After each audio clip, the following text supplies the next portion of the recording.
யோ உனக்கு என்ன பார்த்தா நாய் மாதிரி தெரியுதா?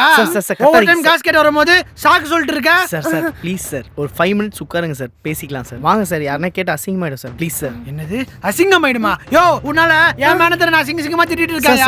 இதெல்லாம் வேலைக்கு ஆகாது. லோன் கட்ட காசு இல்லைன்னா நீங்கன்னா எதுக்கே லோன் வாங்குறீங்க? உங்களை மாதிரி ஆளுங்களுக்கு எல்லாம் வீட்டுல இருந்து எதனா பொருள் எடுத்துன்னு போனா லோன் கட்டுறேன்னு ஓடி வருவீங்கல்ல, அப்ப நான் பேசிக்கிறேன். சார் இருங்க சார், உங்களுக்கு என்ன பணம் தானே வேணும்? ஆமா இந்தாங்க.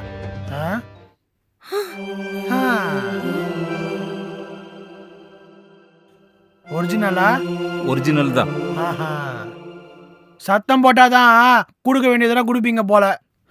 அடுத்த மாசமாச்சும் ஒழுங்கா லோன் கட்டுறா. ஏது அந்த செயின் உனக்கு? ஓ இப்ப திருடுற வேலை வேற ஆரம்பிச்சிட்டீங்களா? அவ்வளவுதாங்க. தோ இப்ப லோன்காரன் வந்து அசிங்கப்படுத்திட்டு போயிட்டான், அடுத்தது போலீஸ்காரன் வருவான், அவனுக்கும் பதில் சொல்லணும். நம்மள என்ன குழி தோண்டி புதைக்கிறதா பேலன்ஸ் இல்ல? மா அது என் பொண்டாட்டியோட செயினுமா, அவ ஞாபகார்த்தமா நான் வச்சிட்டு இருந்தேன். இந்த நேரத்தில் கூட உதவலனா அது எதுக்குமா? இப்ப கூட பாத்தியாடா, இந்த அப்பாவால உனக்கு உதவ முடியல, உங்க அம்மா தான் உனக்கு உதவி இருக்கா. பெத்தவங்களை கைவிட்ட குழந்தைங்க இருக்கலாம், ஆனா குழந்தைங்களை கைவிட்ட பெத்தவங்க இல்லடா.